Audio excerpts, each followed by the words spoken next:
ওয়াইম্মা তুরদান্না আনহুম ইবতাগা রাহমাতিন মির রাব্বিকা তারজুহা ফাকুল্লাম কওলাম মাইসুরা।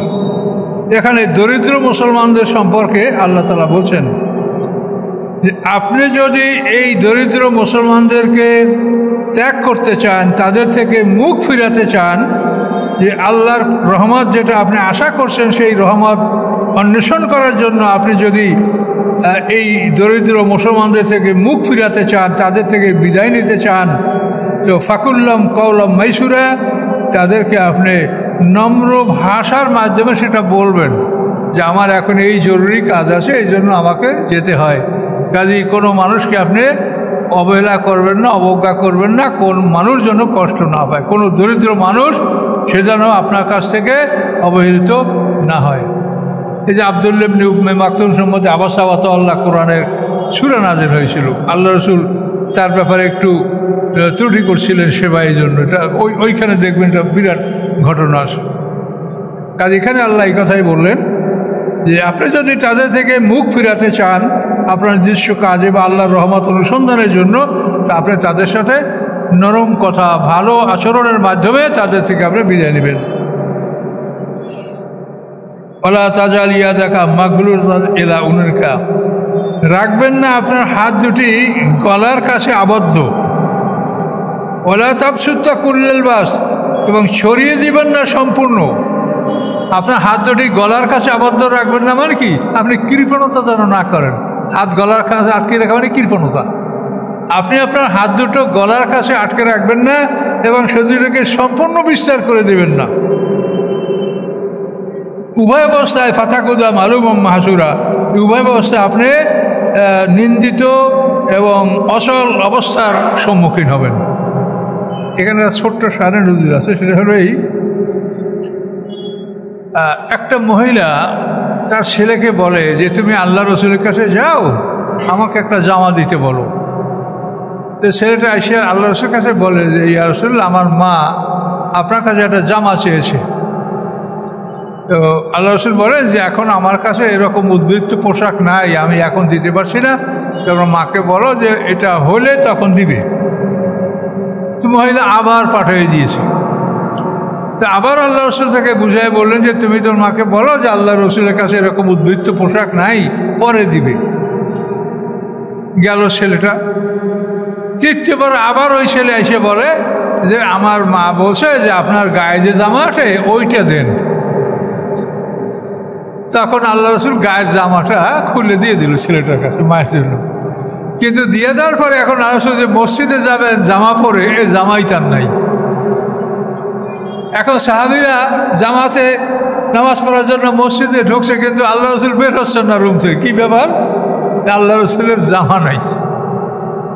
এই কথাটা এখানে স্বামী নজরুলে বলা হয়েছে যে আপনি হাতটাকে গলার সাথে জড়িয়ে রাখবেন না, মানে কৃপণতা করবেন না, আর সম্পূর্ণ বিস্তার করবেন না। দুই অবস্থায় আপনি নিন্দিত এবং অচল অবস্থার সম্মুখীন হবেন।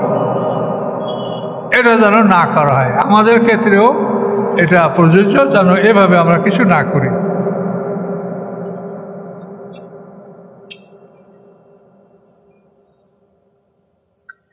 ইন্না রাব্বাকা ইয়াবসুতুর রিজকা লিমান ইয়াশা, নিশ্চয়ই আপনার রব বিস্তার করেন, ছড়িয়ে দেন তার জীবিকা যাকে তিনি ইচ্ছা করেন, ওয়াকদের, এবং তিনি কমিয়ে দেন। যাকে ইচ্ছা তিনি ব্যাপকভাবে রিজক দান করেন, যাকে ইচ্ছা তিনি কমিয়ে দেন। ইন্নাহু কানা বিবাদি খাবীরাম বাসীরা, নিশ্চয়ই আল্লাহ তাআলা তার বান্দা সম্পর্কে খবরও রাখেন এবং দেখেন। রিজক বেশি দিলে অনেক সময় মানুষেরা বিদ্রোহ করে, এটা কোরআনে বলা আছে অন্য জায়গায়, ওয়ালাউ বাসাতাল্লাহু রিজকা লিইবাদিহি বাগাউ ফিল আরদ, আল্লাহ যদি তাদের রিজক বাড়িয়ে দেন তো পৃথিবী তারা বিদ্রোহ করবে। এই জন্য আল্লাহকে ইউনাজ্জিলু বিকাদারি মা ইয়াশা, আল্লাহ তারা নিশ্চিত নির্ধারিত একটা পরিমাণে তাদেরকে রিজক দেন, বাড়িয়ে দিলে বিদ্রোহ করবে। এটা আমরা বাস্তবে দেখি। দেশে যদি আমাদের বরিশালের কথা বলছি যে মাঠে ধান ভালো, এবার গাছে সুপারির ফসল ভালো, তারপর মাঠে যে ডাল বুনো সেটা ভালো, এভাবে যদি একটা দেখা যায় সব দিকে ফসলাদি ভালো, তখন গ্রামের কিছু লোক তারা মনে করে যে একটা যাত্রা পার্টি বা একটা সার্কাস পার্টি যদি আনা হয় তো 1 মাস পর্যন্ত চলতে পারবে, সবাই হাতে টাকা পয়সা আছে। আর নিজের মটকায় যদি চাল থাকে তো ছেলেপেরা বিক্রি করে আসবে আমাদের প্যান্ডেলে। আর যদি অবস্থাটা এই হয় যে ধানের খবর ভালো না, সুপুরির ফসল ভালো না, মাসে কালাই ফসল ভালো না, তা ওই বছর কিন্তু আর এই ডানা কাটা পরিষেই গ্রামে ঢুকবে না। এইভাবে অনেক সময় রিজেক বাড়িয়ে দিলে যে ক্ষতি হয়, আল্লাহ সেটা বললেন যে আমি রিজেক বাড়িয়ে দিলে অনেক সময় বান্দারা বিদ্রোহ করে থাকে, এই জন্য আমি রিজেকটা নিয়ন্ত্রণে রাখি। আর কাফেরদেরকে আল্লাহ বাড়িয়ে দেন। কাফেরদের ব্যাপারে সূরা যুখরুফে আল্লাহ বলেছেন যে সব মানুষ কাফের হয়ে যাবে। এই সম্ভাবনা যদি না থাকতো তো রহমানের সাথে যারা কুফরি করে তাদের বাড়ি ঘর দরজা সিঁড়ি ছাদ আমি সব স্বর্ণ দিয়ে তৈরি করে দিতাম। তার কারণ মরার পরে, মৃত্যুর পরে তারা কিছু পাবে না, কাজে এই জগতেই আমি তাদেরকে সব নিয়ামত দিয়ে দিতাম। কিন্তু আমি এটা দিলে সব মানুষ কাফের হয়ে যাবে, এই জন্য আমি এটা দিচ্ছি না। কিন্তু আল্লাহ বলেন এটা আমার দিতে মনে চায়। ওয়ালা তাকতুলু আওলাদাকুম খাশিয়াতা ইমলাক। খাশিয়াতা ইমলাক, দারিদ্র্যের ভয়ে তোমরা তোমাদের সন্তান হত্যা করবে না। এইটা আরবে ব্যাপক। কন্যা শিশু হত্যা করা হয়তো দারিদ্র্যের ভয়ে। শয়তান তাদেরকে এই পরামর্শ দিত যে কন্যা শিশু এ শুধু খাবে, এর পিছিয়ে শুধু ব্যয় করতে হবে, এ কোনো আয় করতে পারবে না, কাজে কন্যা সন্তান রাখা মানে এগুলির দ্বারা তোমরা গরিব হয়ে যাবে, এদেরকে মেরে ফেলাও। এই জন্য 6 বছরের পরে কোনো কন্যা সন্তান তারা বাঁচিয়ে রাখত না। এটার মধ্যে কোরআনে কঠিন নির্দেশ, ওয়াইজাল মাউদাতে সুইলাত বিআইয়ি যামবিন কুতিলাত। এই বাচ্চাদেরকে হাসেমা জিজ্ঞাসা করা হবে কোন অপরাধে এই শিশুদেরকে তোমরা হত্যা করেছো। তো এই জীবিকার অভাবে, খাদ্যের অভাবে সন্তান হত্যা করা, আল্লাহ বলেন দারিদ্র্যের অভাবে তোমরা সন্তান হত্যা করো না। নাহনু নারযুকুহুম, আমি তাদেরকে জীবিকা দান করছি, ওয়া ইয়াকুম, এবং তোমাদেরকেও আমি দান করছি। ইন্না কাতলাম কানা খেতান কাবিরা, নিশ্চয়ই তাদেরকে হত্যা করা এটা বড় ধরনের অপরাধ। আল্লাহ রসুল বলেন ইন্নাকুম বিজওয়াফাইকুম তুরজাকুন আও তুনসারুন। আল্লাহ রসুল বলেন যে তোমাদের দুর্বলদের কারণে আল্লাহ তাআলা তোমাদেরকে রিজিক দান করেন, সাহায্য করে থাকেন। এই দুর্বল হলো নারী এবং শিশু, এরা হলো সংসারের দুর্বল। আল্লাহ বলেন এদের জন্য আমি তোমাদেরকে সাহায্য করি এবং রিজিক দান করে থাকি। কাজে এদেরকে তোমরা ঘৃণা করো না। কাজে আল্লাহর উপরে নির্ভর করতে হবে, রিজিকের জামিন আল্লাহ, সমগ্র পৃথিবীর মালিক আল্লাহ, তার কোনো অভাব নাই, তার কাছে চাইতে হবে। ওয়ালা তাকরাবুজ জিনা, জিনার ধারে কাছে যাবে না। জিনার ধারে কাছে যাওয়া মানে অপরিচিত মহিলার সাথে কথা বলা, তামাশা করা, এগুলি হলো জিনার ধারে কাছে যাওয়া। অপরিচিত মহিলাদেরকে আমরা তাকাতেও পারবেন না, আপনার তাকাতে নিষেধ করছে আল্লাহ। কুল্লিল মুমিনিনা ইয়াগুদ্দু মিন আবসারিহিম, আল্লাহ বলছেন মোমেন পুরুষদেরকে বলেন তারা চক্ষু যেন নিচে রেখে তারা চলাফেরা করে। অকুল্লুল মুমিনাতি ইয়াগুদ্দুনা মিন আবসারিহিন্না, এবং মোমেন নারীদেরকে বলেন তারা যেন তাদের চক্ষু নিম্নমুখী রাখে, নিচের দিকে যেন তাদের চক্ষুটা ফিরিয়ে রাখে। তাকাতেও নিষেধ। সেখানে নারীদের সাথে কথাবার্তা বলা, হাসি তামাশা করা, গল্প করা ইত্যাদি করা, এগুলির থেকে আস্তে আস্তে মানুষকে শয়তানের জেনার দিকে নিয়ে যায়। এই জন্য আল্লাহ বলছেন ওয়ালা তাকরাবু জেনা, তোমরা জেনার ধারে কাছেও যেও না। ইন্নাহু কানা ফাহিশা, নিশ্চয়ই এটা অশ্লীল কাজ, ওয়া সাআ সাবিলা, এবং অত্যন্ত খারাপ রাস্তা। এই জেনার কারণে এমন একটা রোগ সৃষ্টি হয় যেই রোগের কোনো চিকিৎসা নাই, সেই রোগটা হলো এইডস রোগ। এইডস রোগ এটা জেনার কারণে সৃষ্টি হয়। তো এই জেনার থেকে আল্লাহ সতর্ক করছেন। আল্লাহ এই কোরআন নাযিল হয়েছে ১৫০০ বছর আগে। এই এইডস রোগে যাতে আমরা আক্রান্ত না হই, এজন্য আল্লাহ তাআলা জেনার ব্যাপারে সতর্ক করেছেন। তো এই রোগটা হচ্ছে কিভাবে জেনায়, সেটা আপনাদেরকে একটু বলছি। যে মানুষের দেহে বিভিন্ন সময় রক্তের প্রয়োজন হয়। যে আমার নিজেরই একটা অপারেশনে, আমার 2007 সালে আমার দেহে অপারেশন 2 ব্যাগ রক্ত লাগছে। যে কোনো সময় মানুষ অ্যাক্সিডেন্ট বিপদে রক্ত প্রয়োজন হয়। তো রক্তের প্রয়োজন হলে সেখানে রক্তের গ্রুপ পরীক্ষা করে ওই গ্রুপের রক্ত তাকে দিতে হয়। যদি গ্রুপ ঠিক না থাকে, অন্য গ্রুপের রক্ত ঢুকান, তাহলে কিন্তু মারাত্মকভাবে জীবনটাই নষ্ট হয়ে যেতে পারে। এখন এই রক্ত ঢুকানোর জন্য গ্রুপ মিলাতে হয়। এই জন্য পুরুষের যে বীর্যটা, এটা রক্ত থেকে সৃষ্টি হয়। এই জন্য রক্তের যেরকম গ্রুপ, বীর্যেরও তেমনি গ্রুপ। কাজেই বিভিন্ন গ্রুপের রক্ত কোনো দেহে ঢুকলে যখন ওই দেহটা ধ্বংস হয়, ওইভাবে বিভিন্ন পুরুষের বীর্য যদি একটা মহিলার ইউটেরাসে প্রবেশ করে, ওই মহিলা ধ্বংস হয়, তার এইডস রোগ হয়। এই বিভিন্ন বীর্যের কারণে, মিশ্র বীর্যের কারণে তার এই রোগটা হয়। এবং এই রোগ থেকে বাঁচার জন্য আল্লাহ তাআলা যে সতর্কতা দিয়েছেন কোরআনে, এটা অবাক কাণ্ড। একটা মেয়ে লোক তালাক হইলে 3 হাজ অপেক্ষা করতে হবে, তার আগে বিয়ে দেওয়া যাবে না। এটার কারণটা কি?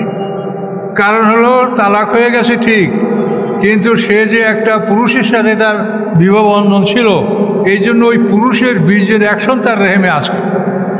কাজে এই অবস্থায় যদি তাকে আর এক পুরুষের সাথে বিয়ে দেওয়া হয় এবং আর এক পুরুষের বীর্য যদি সেখানে আসে, তো এই মহিলার এইডস রোগ হবে, পুরুষের এইডস রোগ হবে, মহিলাটা ধ্বংস হবে, স্বামী স্ত্রী ধ্বংস হবে। এই জন্য আল্লাহ তাআলা বলছেন যে তালাক দেওয়ার সাথে সাথে তোমরা তাকে অন্যত্র বিবাহ দিতে পারবে না, 3 হাজ পর্যন্ত অপেক্ষা করতে হবে। 3 বার রক্তক্ষরণ হয়ে গেলে 3 মাসে তখন তার রেহেমটা পবিত্র হয়ে যাবে, পরিষ্কার হয়ে যাবে। এখানে এখন যদি অন্য পুরুষের বীর্য আসে, কোনো রোগ ব্যাধি হওয়ার সম্ভাবনা নাই। এবং এই জন্য কোরআনে এই বিধান রাখা হয়েছে, ওয়াইজা তাল্লাকতুমুন নিসা, যখন তোমরা কোনো স্ত্রীকে তালাক দাও, তো মানে তোমরা তাকে স্পর্শ করো নাই, মিন ক্বাবলি আন তামাসসুহুন্না, স্পর্শ করার আগে, গোপন সাক্ষাতের আগে যদি তোমরা তালাক দাও, ফামা লাকুম মিন ইদ্দাতিন তা'তাদুনাহা, আল্লাহ বলেন তোমাদের কোনো ইদ্যত লাগবে না।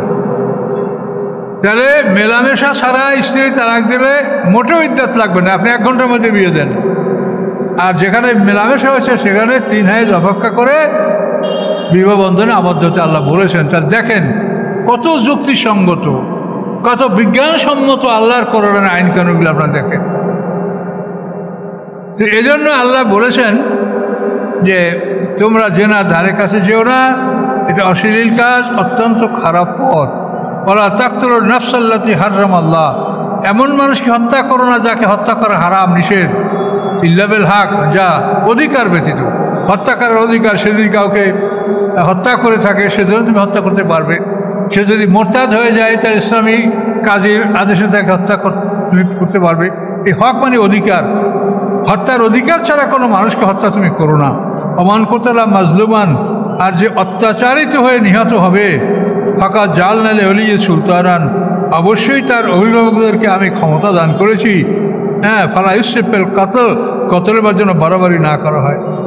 মৃত ব্যক্তির অভিভাবকদেরকে আল্লাহ ক্ষমতা দিয়েছেন, ইচ্ছা করলে খুনের বদলে খুন বিচার তুমি নিতে পারো, আর ইচ্ছা করলে তুমি ব্লাড মানি বা রক্তের মূল্য নিতে পারো। 100 গরু, 100 উট অথবা 2000 বকরি। নিহত ব্যক্তির আত্মীয় স্বজন তারা যেটা চায় সেটা নিতে পারবে। আল্লাহ বলেন আমি ক্ষমতা দিয়েছি, তারা এটা আদায় করতে পারবে। ইন্নাহু কানা মানসুরা, আল্লাহ বলেন এই নিহত ব্যক্তি সে সাহায্যপ্রাপ্ত, সে আল্লাহর কাছে সাহায্য পাবে। ওয়ালা তাকরাবু মাল আল ইয়াতিমি ইল্লা বিল্লাতি হাসান, ইয়েতিমের মালের কাছে যাবে না, ইয়েতিমের মালের ধারে কাছে যাবে না ওই তরিকা, ওই পন্থা বাদে যে পন্থাটা উত্তম, যে যাতে তাদের সম্পদ বাড়ে, সুরক্ষা হয়, সেভাবে তাদের মালের কাছে যাবে, কিন্তু ভক্ষণ করা, খাওয়ার উদ্দেশ্যে যাবে না। হাত্তা ইয়াবলুগা, বালেগ না হওয়া পর্যন্ত ইয়েতিমের মালের প্রতি তুমি যত্নবান হও, তার মালকে রক্ষা করো। হাত্তা ইয়াবলুগা আশুদ্দা ও আউফু বিল আহাদে, এবং তুমি প্রতিশ্রুতিগুলি পূর্ণ করো। ইন্নাল আহাদা কানা মাসউলা, প্রতিশ্রুতি সম্পর্কে জিজ্ঞাসা করা হবে। যার সাথে যে ওয়াদা, সে ওয়াদার তুমি সঠিকভাবে পালন করবে। আল্লাহ তাআলা এমনভাবে ওয়াদা পালন করেন যে আল্লাহর দুশ্মনরা যে কত কষ্ট দেয়, কিন্তু তারপরও আল্লাহ সেই দুশ্মনদের বিচার করেন না। আল্লাহ বলেন যে তাদের জন্য আমি একটা নির্দিষ্ট সময় আমি তাদেরকে দিয়েছি, কাজে আমি এই সময়টা আমি মানে নষ্ট করব না, ওই সময়ের আগে আমি তাদেরকে শাস্তি দিব না। আল্লাহ তাআলা এভাবে প্রতিশ্রুতি রক্ষা করেন, আর আমাদেরকে বলছেন প্রতিশ্রুতি রক্ষা করবে। ওয়াফুল কায়লা, মাপ পুরোপুরি দিবে। যেটা কেলতুম, যখন তোমরা মেপে দাও। মাপ হলো পাত্রের মাপ। আমরা ছোটোকালে দেখি বেতের ধামা, তারপর ওই বাঁশের ধামা, এর দ্বারা ধান মাপা হয়, এগুলো হলো কায়েল। আর ওজন হলো যেটা দাড়িপাল্লা দ্বারা বেচা কিনা করে, এটা হলো ওজন।